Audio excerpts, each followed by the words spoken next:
Señoras y señores, bienvenidos al canal de podcast de la Fundación Rafael del Pino. Soy Andrés Betancor, catedrático de Derecho Administrativo y director del programa Instituciones del Estado Democrático de Derecho de la Fundación Rafael del Pino.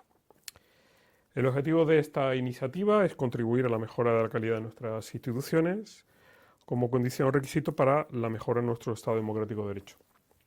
Malas instituciones, mala democracia y peores libertades.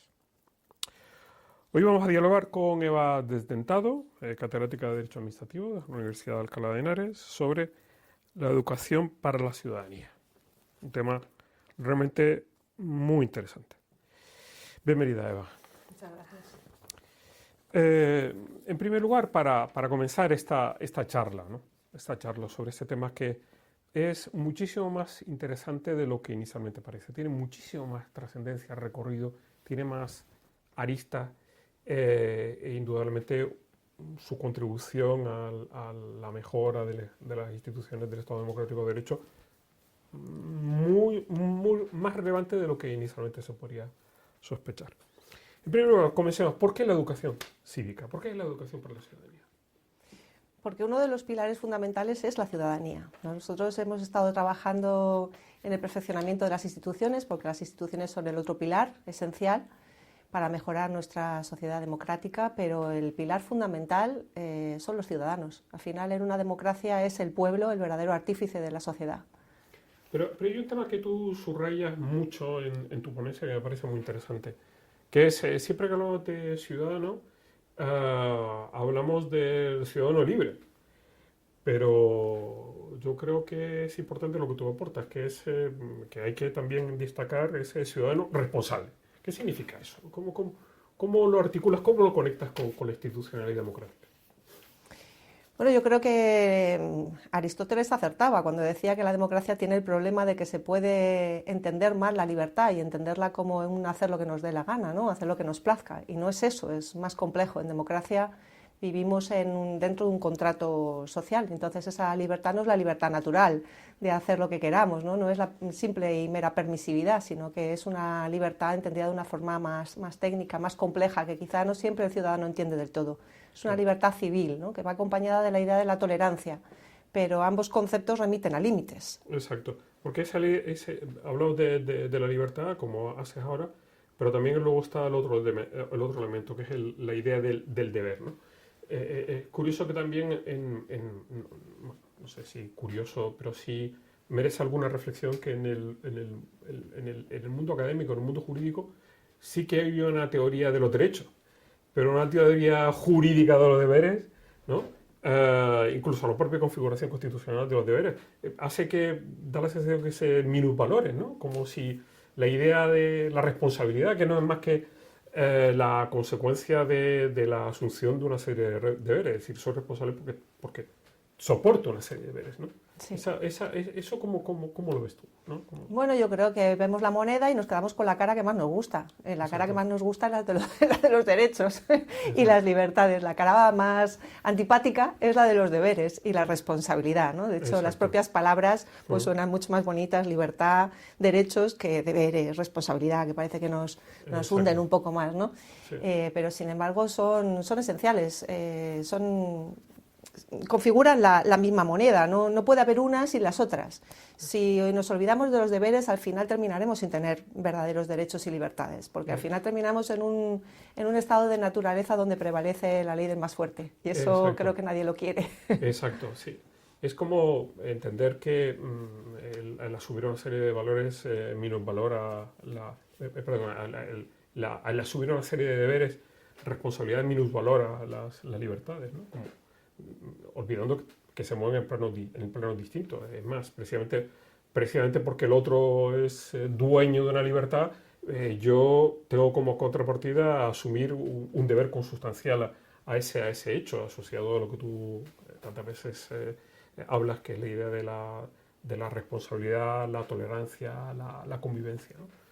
Yo creo que esto lo que apunta es, y esto desemboca en la idea de la educación, o sea, de la educación. Es decir, tenemos que educar para ser libres, tenemos que educar para ser responsables, ¿qué es esto, ¿no? De la educación para la ciudadanía? ¿Es enseñable, digamos?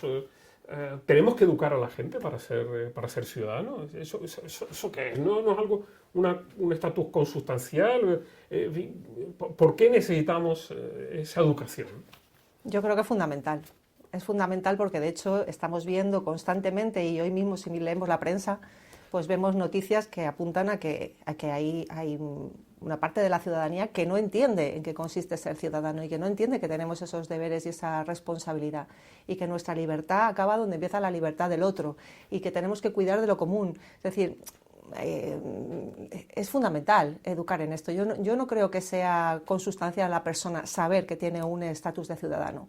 Eso yo creo que hay que inculcarlo. Y inculcarlo implica educar en valores éticos y en valores cívicos. Y creo que es fundamental. De hecho, yo no creo que quepa una educación neutra en valores. Es imposible.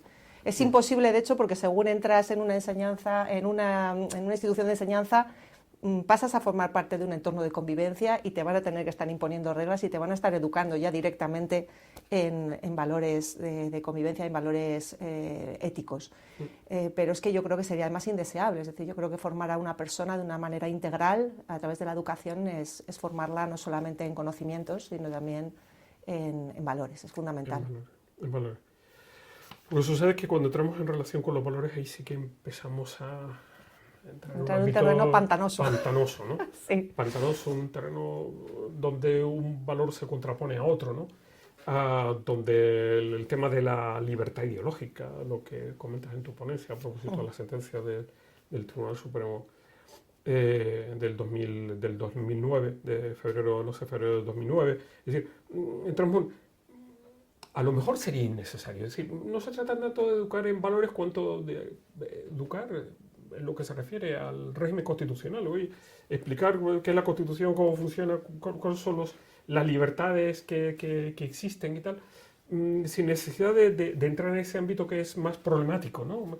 Es decir, una educación más institucional, ¿no? Digamos, ¿no? Más institucional. Si entra en ese terreno, que un valor se puede contraponer a otro, ¿no? Es decir, hay una serie de valores que están proclamados en la Constitución y eso está ahí y nadie lo puede objetar: pluralismo, libertad, justicia, igualdad, etcétera, etcétera. Pero hay otros que son un poco más, ¿no? No sé, Sí, me parece que es demasiado, ¿cómo diría? Es entrar innecesariamente en un ámbito problemático que al final termina cuestionándolo todo, ¿no? Bueno, yo sé que este es un terreno complicado y controvertido y hay muchas formas de configurar el contenido de una asignatura de este tipo, ¿no? Específica, que es lo más discutible. Porque bueno, pues, una formación transversal o integrada en historia o filosofía quizá plantee menos problemas, pero una asignatura específica es lo que resulta siempre más polémico, ¿no? Y hay muchas maneras de configurar el contenido de la asignatura. Exacto. Se puede configurar, como tú dices, que sin duda es más objetivo, es más aséptico, o se puede llevar más lejos. Yo creo que se puede llevar más lejos sin problemas, siempre que se respete la idea de que, evidentemente, las instituciones docentes no están ahí para adoctrinar a nadie y que deben de respetar un marco de pluralismo. Pero creo que se puede ir más allá de una educación que es muy típica española, de simplemente contar qué es lo que hay. Entonces, con simplemente contar lo que hay en la Constitución, yo creo que no llegamos muy lejos, porque al final el ciudadano, bueno, pues puede retener una serie de ideas, pero realmente no sabe a qué responden, realmente no sabe qué son. Yo creo que hay que ir más al fondo, hay que ir más lejos, hay que ir más en profundidad a explicar a la gente qué es la justicia realmente, qué es la igualdad, qué es la libertad civil, no la libertad natural de hacer lo que me dé la gana. ¿Por qué nos hemos dotado de una determinada organización política y no otra? ¿Qué es lo que hay detrás de eso? ¿Cuáles son nuestras reglas de convivencia? Incluso reglas de buena educación y de urbanidad, que parece que nos las hemos olvidado, porque es que tengan que estar los ayuntamientos dictando ordenanzas de convivencia cívica, diciéndole a la gente que no puede ir con el torso desnudo por la calle, o que no puede arrancar las plantas de los parques y jardines, o que no se puede hacer una hoguera en el Retiro. En fin, me parece que eso demuestra que algo se nos está escapando, ¿no? Y quizá es que nadie está educando en las reglas de la buena urbanidad y de la buena convivencia, del respeto hacia el otro, del respeto hacia lo colectivo. Y creo que eso es muy importante también. Y no tiene por qué ser problemático. Incluso yo me atrevo a ir más lejos. Sí. Podemos incluso ir más allá de los valores, más allá de la Constitución. ¿Por qué no explicarle a la gente los valores que hay ahora mismo en nuestro ordenamiento jurídico, incluso en leyes que puedan ser más controvertidas? Yo no creo que haya que tener ningún miedo al debate. Mira, el otro día vi una película preciosa que recomiendo a todo el mundo, a todo ciudadano que le interese estos temas, que se llama El Gran Debate. Es una película estadounidense. Y ahí se ve cómo organizan un gran debate entre distintas instituciones universitarias y cómo tratan temas absolutamente polémicos. Y esto es en los años 30, está situado en los años 30. Y discuten sobre si la población negra debería estar integrada o no en las mismas universidades que la población blanca. Algo tan controvertido como eso en aquel momento. Pues no tienen ningún problema en abordarlo.